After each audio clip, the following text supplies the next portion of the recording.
Good morning, children. How are you? I hope you are fine.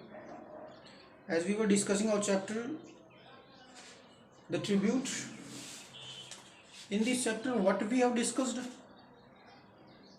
that Babuli, the main character of the chapter, living in Bhubaneswar, Odisha, who also studied there, and after completing his study, he also got job there. Got it? He settled now, and he was also married. As we discussed, there was a future in his life, and according to him, the future is his wife. क्योंकि उसका behaviour भी same, उसकी जो sister in laws थी ना, बीच वाले भाई की वाइफ, उसी की तरह थी, same. That is why he was saying that she is also like a future, because she was not in the way to solve the problem. वो उस तरीके से नहीं हो रही थी. वो she was also against him in that way. She wanted to take the money. जो पार्टीशन के बाद में उसके पास पैसे आएगा, वो भी इसको एंजॉय करना चाहती है. वो नहीं चाहती कि भाइयों के बीच में झगड़ा है वो खत्म हो, है ना. वो कह रही है ना कि जैसे कि कसाई चाकू की धार तेज कर रहा है, उसी तरीके से मेरे वाइफ भी ऐसा ही बिहेव कर रही है. वो ये नहीं सोच रही कि भाइयों के बीच में झगड़ा हो गया, खत्म करे इसको ना. वो सोचती है कि मैं फ्रिज ले लूंगी, पैसा आएगा. और ये भी कहती है, वो सेल्फिश लेडी कहती है कि क्या करेंगे हम उस जमीन का, हमारे क्या काम आएगी, उसका कोई और फायदा उठाएगा. लेकिन उसको तो नहीं पता था ना कि इस जो ब्रदर, जो तुम्हारा जो हस्बैंड है, who made this, who brought him, who made this we can say boy, who made progressive him. Got it or not? वो नहीं पता था कि कितनी कुर्बानियां दी है उसके पीछे उसके बड़े भाई ने. How many sacrifice he has given for his brother. And in that way the Babuli जो है वो दोनों चीजें साथ लेके चल रहा है. और वो हमको बता रहा है कि प्रेजेंट टाइम भी बता रहा है और पास्ट भी. इन पास्ट अपनी memories, he was memorising his childhood and he was getting his childhood we can say freshly, and he was also telling us about the childhood story, that how his brother sacrificed a lot for his study, for his career. Got it? Understand? And in that way he was coming to house, and after that he had reached the house. जब घर पहुंचा, जब गांव में पहुंचा, तब उसके brother ने एक और प्यार दिखाया जो बचपन में दिखाता था, कि गिव मी योर ब्रीफकेस, कि मुझे आपकी अपनी ब्रीफकेस दो. जैसे कि वो बचपन में उसका बैग उठाता था जब वो ट्यूशन पे जाता था टीचर के पास. जब रात को अंधेरा हो जाता था, जब वो डरता था, तब उसका ब्रदर उसके पास आता था और उसका बैग उठाता था. इसी वे में उसका ब्रेकफास्ट भी उसने उठाया. और उसको इतना, मतलब उसने ये भी नहीं सोचा कि मैं मेरे ब्रदर को मना कर दूं अभी, क्योंकि मैं बड़ा हो गया हूँ. फिर उसने बोला भी कि मुझे दे दो. फिर उसके भाई ने कहा नहीं, तुम थक चुके होंगे और खाने का टाइम भी होगा. इतना प्यार. That was a great love of Elder brother towards his younger one. Got it? And after reaching his home, scenery अलग थी, सीन ही चेंज हो गए थे. पहले जब आता था तो जो नेफ्यूज नीस जो थी, वो दौड़ कर आते थे, चाचा चाचा बोलते थे. Nobody was there, nobody showed any love to him towards him. And even his sister-in-law was always found in the kitchen. She used to run from the kitchen and she used to mollycoddle also, but she was also not present there. Even maybe she was present, but she was not showing any love or we can say any affection. कि उसका जो देवर आया है बाहर से, city से, और पहले सब कुछ होता था. Everybody gathered there, everybody love to him, and everybody enjoyed after the we can say meal, or we can say together everyone. लेकिन now everything finished, क्योंकि माहौल ही ऐसा हो रहा था. क्योंकि जो बंटवारा होता है 90% झगड़े के कारण होता है, और झगड़ा हो चुका था घर में एल्डर ब्रदर और उसकी जो सिस्टर इन लॉज थी ना, उनके बीच में. That is why the partition is going to take place. That was the big reason, और we can say that was the reason, main reason कि पार्टीशन हो क्यों रहा है. And Babuli's mother was also not present there. वो क्यों नहीं थी, उसका एक अलग रीजन था. वो मदर जिसने अपने खून से घर सींचा है, जिसने अपने हस्बैंड के साथ एक एक रुपया लगाकर उस घर को बनाया, एक एक पैसा जोड़ा, एक एक चीज उसने जोड़ी घर में, वो आज बंटवारा कैसे देख सकती है? How could she see the partition? Even she had sacrifice complete life with her husband. When she was married, when she get married, she decided to make a house for the children. and what the children are doing, that is impossible. That is impossible to see her. That is why she was not present there. And in the morning the same was also happening. Nothing was we can say entertaining. Everybody was silent. And in the midway, in the afternoon, 4 or 5 or maybe 6 or 7 people came in their house. That may be sarpanch वगैरह जो होते हैं ना, उप सरपंच जो मुखिया होते हैं गांव के, वो आए. मुखिया भी बोलते हैं, प्रधान भी बोल सकते हैं उनको. तो वो आए और उन्होंने आके बंटवारा शुरू कर दिया. तो वहाँ पे क्या सामान हर प्रकार का, बीटल्स वगैरह से लेके जो अपने तंबाकू रखते थे वो पैकेट है, या बांस की जो बम्बू की जो टोकरियां हैं, यहाँ की कुछ भी नहीं छोड़ा. सब कुछ बीच में घर के अंदर कोर्टयार्ड में ढेर लगा रखा था. Each and everything was there. Got it? Everything was there. And what was the most we can say emotional scene which the writer had seen, कि द वॉच, जो घड़ी थी उसके हाथ में, जो बड़े भाई के बाबुली के ब्रदर के हाथ में घड़ी थी, वो उसके पास आया, ढेर के पास. उसकी आंखों से आंसू आए और वो घड़ी भी उसने रख दी. Now I am going to discuss more. I had often heard him say that father had bought him that wrist watch when he was in his 11th class. कह रहा है कि my brother used to tell me that father brought this watch when I was in 11th class. But I also remember well in my MA when I was doing MA. मतलब writer कह रहा है कि when I was doing my MA class final year, he had mortgaged, गिरवी रख दी थी उसने, भाई ने, that watch to send me money to go to Delhi for interview. जो घड़ी मेरे भाई को ला दी थी मेरे फादर ने, वही घड़ी मेरे भाई ने मेरे लिए गिरवी रख दी थी. Because I am to go to Delhi and I had no money. मेरे पास पैसा नहीं था. Because I had an interview at the time. He had send me an amount of 150 rupees. And by mortgaging that watch, what did he send to him? 150 rupees, so that he can go Delhi. I remember clearly, मुझे याद है. No one knows whether the wristwatch would come back to him or not. And I don't know whether the wristwatch came back to my brother or not. मुझे नहीं पता कि वो wristwatch आई या नहीं आई. किसके पास? मेरे भाई के पास. यानी उसने वो रिश्वत छुड़वाई या नहीं छुड़वा पाया. I don't know. His action seemed symbolic on his snapping all his attachment with the past. उसके जो वर्क हैं, उसके जो कार्य हैं, जो रिश्ते टूटते हैं, उनको बचने के लिए उसके कार्य मुझे याद आ रहे हैं आजकल.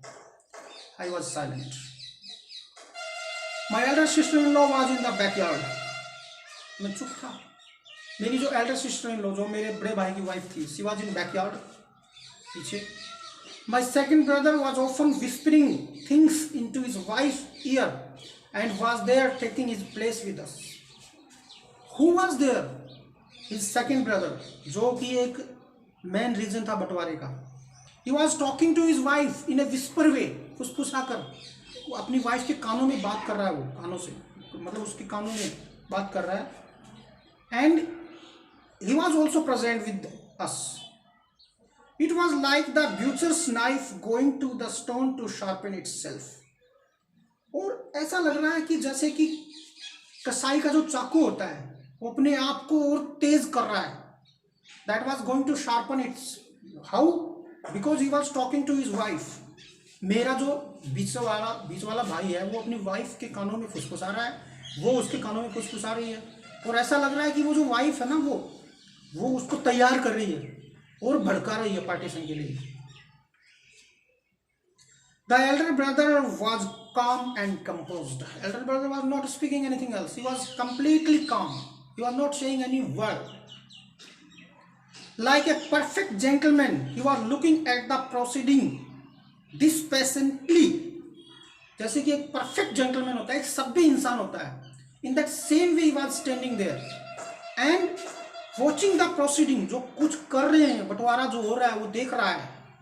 Dispassionately, उसके अंदर पैसेंस नहीं है, बहुत दुखी है वो. But he had to do that. He had to wait there because he was an elder brother and was a responsible person. That is why. वो नहीं चाहता कि बंटवारा हो। उसकी एक्टिविटीज से पता चलता है, उसके क्रियाकलाप से पता चलता है कि he never ever wanted, exactly as he had done on the day of sacred thread ceremony of his son and on the day of marriage। वो वैसे ही खड़ा है जैसे he had done on the day of sacred thread ceremony। अपन यहाँ पे जनेऊ धारण करते हैं हमारे यहाँ पे, हमारे हिंदू रिलीजन में, है ना। तो जब उसके बेटे की जनेऊ सेरेमनी हुई तब, and day of my marriage, और उस दिन मेरी शादी हुई, उस दिन भी वो चुपचाप खड़ा था, ऐसे ही जैसे आज खड़ा है। जिस दिन उसके बेटे की सेकंड सेरेमनी हुई और जिस दिन उस दिन मेरी शादी हुई, उस दिन भी बेचारा ऐसे ही खड़ा था। It was the same preoccupied and grave manner attending sincerely to his duty. It was the same preoccupied and grave manner, मतलब he was at the time of my marriage he was also serious, at the time of sacred ceremony of his son he was also serious, and at the time of division, at the time of partition he is also serious। grave मतलब serious। attending sincerely to his duty, अपनी duty कर रहा है बेचारा। Marriage वाले दिन भी उसने अपनी ड्यूटी की थी, अपना फर्ज निभाया था, बड़े छोटे भाई की शादी, उसके बेटे की जो सेरेमनी हुई, जो सेक्रेट सेरेमनी हुई, उसमें भी वही, और आज भी वही काम कर रहा है, doing his duty sincerely. While discussing anything with my second brother he had the same calm and composed voice, not a sign of discussed and regret. And you know when he was going to discuss with my second brother, जब मेरा बड़ा भाई मेरे second भाई से बात कर रहा है, इन that way he was also very calm. बड़ा भाई, नॉट ए सेकेंड ब्रदर, बड़ा भाई वही प्यार से तरीके से एकदम से साइलेंट, उसके प्रति कोई घृणा नहीं है, छोटे भाई के प्रति कोई द्वेषता नहीं है। He was like a calm person. Second brother he had the same calm and compose voice, not a sign of disgust and regret. I remember the year father died, मुझे याद है वो दिन, जब वो दोबारा याद करने लगा। आई remember the year father died, We had to live under a great financial strain।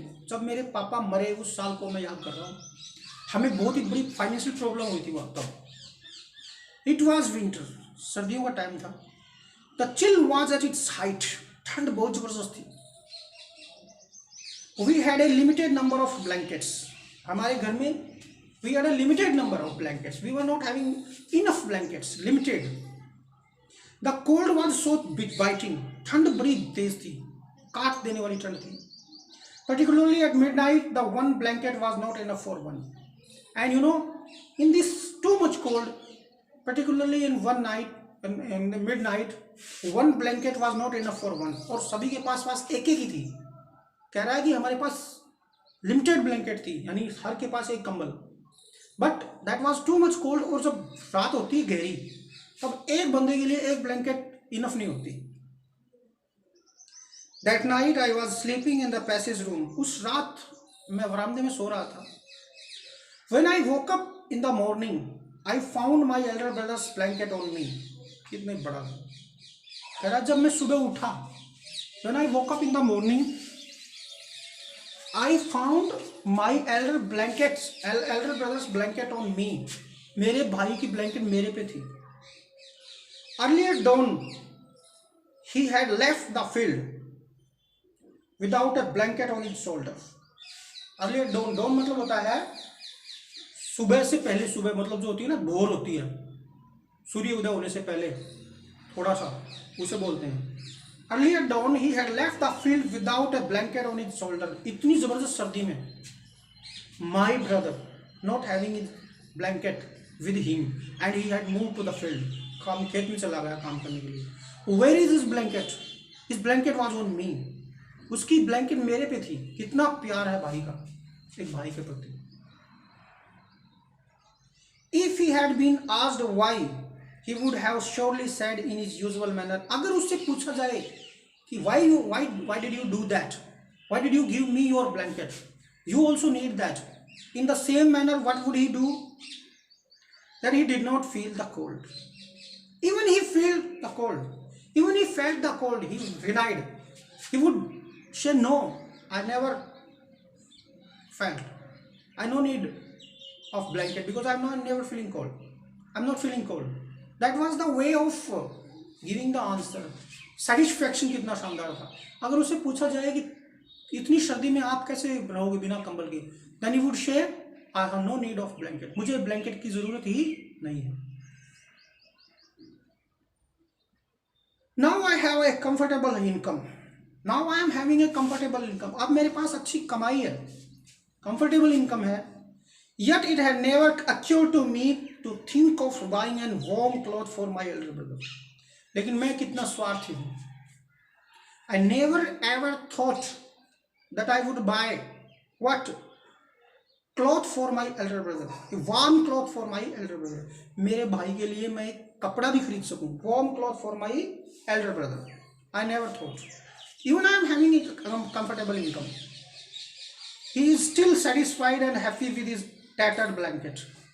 वो अभी भी खुश है, satisfied and happy with tattered टूटी फूटी blankets हैं. That he had covered me with once. जो वही ब्लैंकेट जिसने मुझे कवर किया था, आज भी उसी के पास वही है. और मैं इतना स्वार्थी हो चुका हूँ कि मेरे पास अच्छी इनकम है, अभी मैंने ये भी नहीं सोचा कि मैं मेरे भाई के लिए एक वार्म कपड़ा तक खरीद लूँ. The same blanket was there before me with all the other things.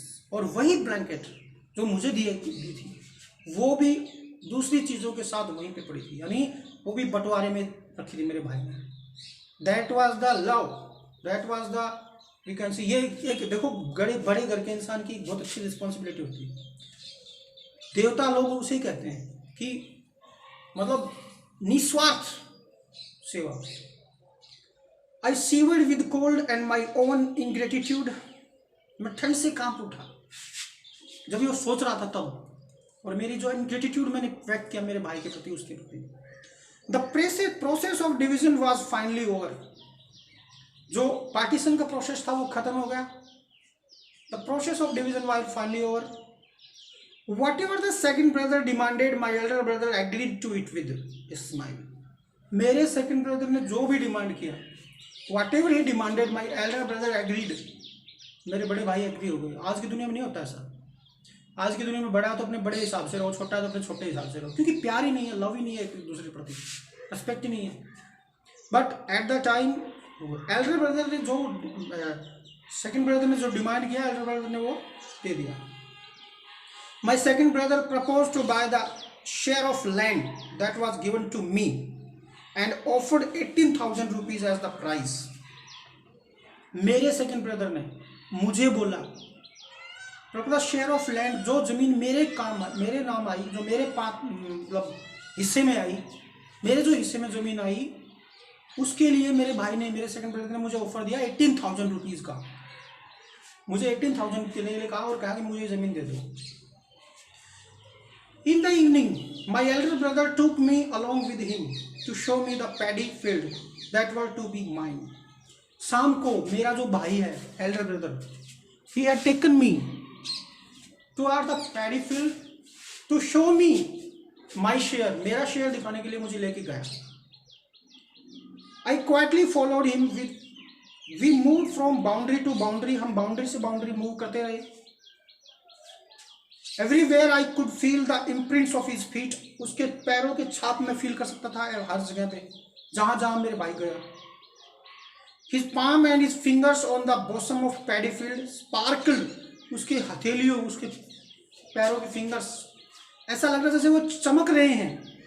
Pulse of my elder brother's sweat. और मेरे भाई के पसीने की मोती चमक रहे हैं उस खेत में, ऐसा फील कर रहा था मैं, क्योंकि उसकी मेहनत थी, वो मेहनत करता था, इसीलिए कह रहा है. He was showing me the field, वो मुझे फील्ड दिखा रहा था. As a father would introduce stranger to family members, जैसे एक बाप किसी स्ट्रेंजर को अपनी फैमिली मेम्बर से मिला रहा हो ना, ऐसे ही वो मेरा बड़ा भाई मुझे अपने खेत दिखा रहा था कि आपका ये हिस्सा है.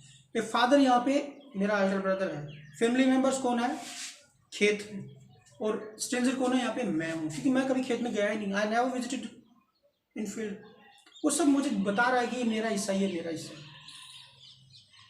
इन the morning I was to leave for Bhubaneswar, सुबह मुझे जाना था भुवनेश्वर के लिए. I had no courage to meet my elder brother, मेरे अंदर इतना साहस नहीं था कि मैं मेरे भाई से मिल लूँ। Before living for the bus stop I had handed over the same slip of paper to my elder sister-in-law. जाने से पहले मैंने एक पेपर की स्लिप सेम मेरी सिस्टर इन लॉ को दे दी, मेरी बड़ी भाभी को, which had the details about my share, जिसमें मेरे शेयर की सभी डिटेल्स लिखी हुई थी। कितने मेरे पास बर्तन आए, कितने मेरे पास कंबल आए, कितने मेरे पास कुछ आया, कितना मेरे पास कुछ आया, कितनी मेरी ज़मीन आई मेरे पास, सारा सब कुछ डिटेल थी उसके अंदर। Writing on the black side of the slip, blank side, slip की ब्लैंक साइड में लिखते हुए मैंने क्या लिखा, आई आज her to deliver it to my elder brother, मैंने मेरी भाभी को बोला कि मेरे भाई को दे देना, बड़ी भाभी को, मेरे एल्डर ब्रदर को। And still slipped out of our house I had return, और चुपचाप मम्मा मेरे घर से निकल गया। आई हैड रिटर्न, और मैंने क्या लिखा, brother what shall I do with the land, मैं इस जमीन का क्या करूंगा। You are my land from where I could harvest everything in life, तुम ही मेरी जमीन हो जिसने मुझे सब कुछ दिया मेरी जिंदगी में, जहां से मैंने बहुत कुछ लिया। किसको कह रहा है तुम ही मेरी जमीन हो, अपने एल्डर ब्रदर को। I need nothing save you, मुझे कुछ नहीं चाहिए सिवाय आपके, आप मेरे बड़े भाई हो, मुझे ज़मीन से मतलब नहीं है, आप ही मेरी ज़मीन हो, मुझे ज़मीन नहीं चाहिए। Expect this please if you deny, अगर आप मना करोगे, I shall never show my face to you again, मैं आपको कभी भी मेरा चेहरा नहीं दिखाऊंगा। Babuli, that was the chapter. Last में इतना बड़ा ट्रिब्यूट, इतनी सच्ची श्रद्धांजलि दी उसने, बाबुली ने। उसने कहा कि मैं क्या करूँगा ज़मीन का, आप ही मेरी ज़मीन हो, you are my land, got it, because I got each and everything from you, whatever you have given in my life, that is enough for me. There is no need for me to take my we can say land. And कितना बढ़िया explanation है chapter का, that was a nice chapter that I have explained you. And what would happen with his wife, वो बाद की बात है, क्योंकि चैप्टर में कुछ लिखा हुआ नहीं है। किस तरीके से उसकी वाइफ उसको मोटिवेट कर रही थी गलत वे में, लेकिन बाबुली ने ऐसा नहीं किया। Babuli was a tuition, we can say true brother. जब उसको पता चला, जब उसको दिखाया कि वो कैसे, देखो कितना अच्छा वर्ड है कि वो अपने ऐसा एक फादर एक स्ट्रेंजर को अपने फैमिली मेंबर से मिला रहा है। एक फादर यहाँ पे एल्डर ब्रदर, स्ट्रेंजर यहाँ पे बाबुली, और फैमिली मेंबर उसका खेत, क्योंकि खेत में तो वही आता था ना हमेशा, day and night he used to come in the field. So my dear children, I had explained you this chapter. I will also give some questions related to this chapter. I hope you are ready to do the answer. Okay, thank you.